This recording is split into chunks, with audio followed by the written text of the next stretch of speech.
like, depending on how much you want to do, you have to do 100 people, I think you said? Not 100 people, well, no, it's like 12. 12 is the highest. 12 is the highest? Yeah. Okay, and then today when we did the workshop, we had 25 people in that. And we got that first shot pretty quick, I would say. And I say it usually doesn't go that fast.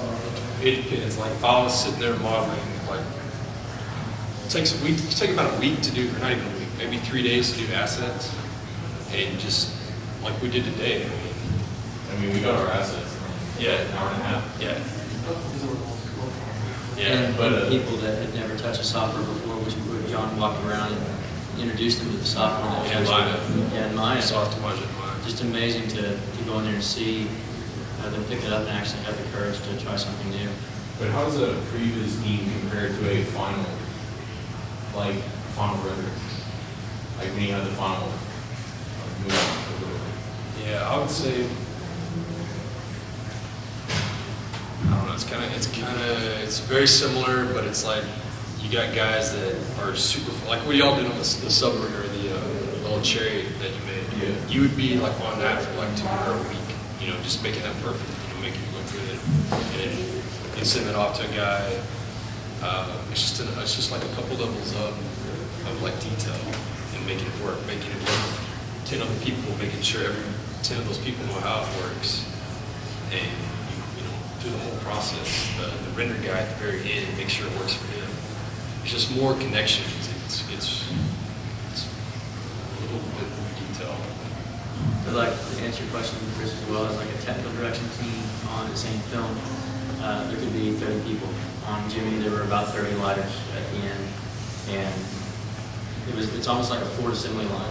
There's a layout department, or a modeling department, there's a layout department, texture department, animating department, lighting technical direction department, and that's sent out to a render farm, and there's a big room, a bunch of computers in it. They have no monitors, and then all it is one computer will grab a frame, render that frame. If there's 300 frames in a shot, those computers start grabbing those frames and start rendering them. Some of those frames would render in 2 seconds, some of them would render in 45 minutes for one frame. And then all those computers come back to the server and it compiles all that information together, and then it spits out. So there's just different processes, and that's a big team. But at Janimation, can you talk about maybe the blockbuster shot, how you guys rendered that, how many people involved in that? Maybe yeah, pull that one up.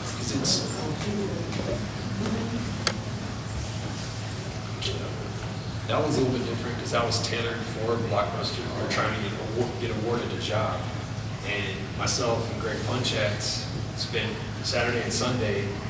I built the guy from just kid bashed over models, put a rig together, and he painted it.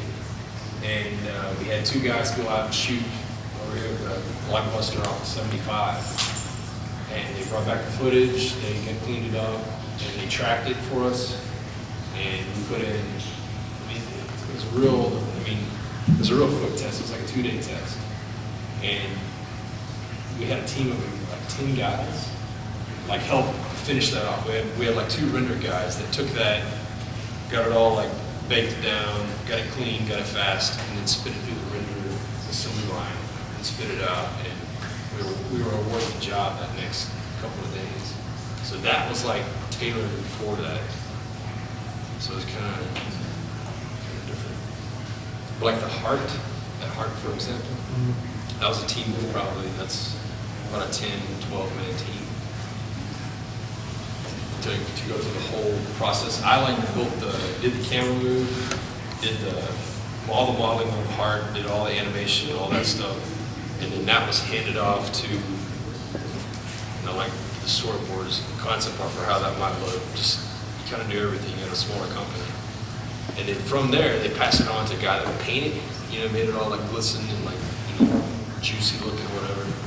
And then they pass it on to a guy that just did the lighting, how you get the lighting right. And they pass it on to a guy that is a number cruncher, and he's awesome at like math, and he figured out the fastest way to render it. Ludo. So that was like, not even 10, that was 1, 2, 3, 4, excuse me, only 4 guys on that. So, it's like, that's why it helps to have, if you have a 4-man team, that's why it helps if those guys can do multiple things. Great. Martha. Okay. Are there any women in games? Oh, Good yeah. question. There's so many, like, female animators at Industrial Light and Magic. It's like half and half. But I'd like to point out that that's not so true in the gaming industry. Unfortunately, it's less than 10% in the gaming industry. I have no idea, and I really would like to change that. I teach level design at SMU at the Guildhall, and we had our first female student who happened to be a level design student. I'm going on, preaching on high, doing what I do in class, talking about this is what we do, this is the process. And she stopped, and I don't remember what I was talking about, but she said, well, why can't you do it this way? And I actually had to stop dead in my tracks and go, you know, she's right. She had a different perspective.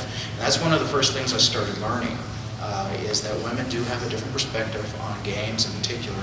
We learn differently, we play for different reasons. And that's something that the gaming industry is lacking, and I think we need to add into it. Fortunately, I've been able to work with a large number of women in my career. I've always had a company with around half. So that's unusual, very unusual.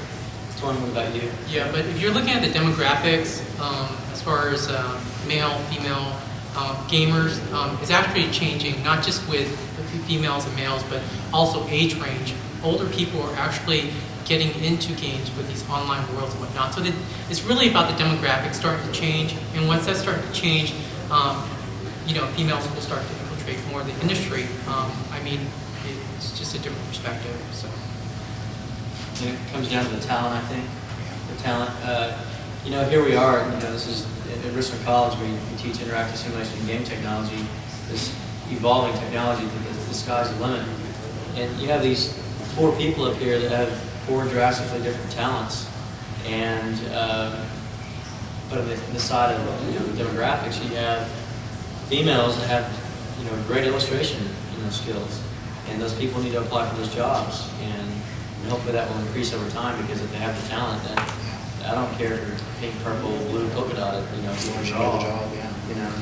The stigma is it's a boys' club, or was. That has changed, especially with what he's saying about the demographics. And I don't think that women are exposed to technologies early enough, and that's where we can really start. There's Women's in Game, International Wiki is a big part of changing that landscape and trying to introduce technologies to younger and younger groups of women. And I think that's where we need to start, is education. Sure.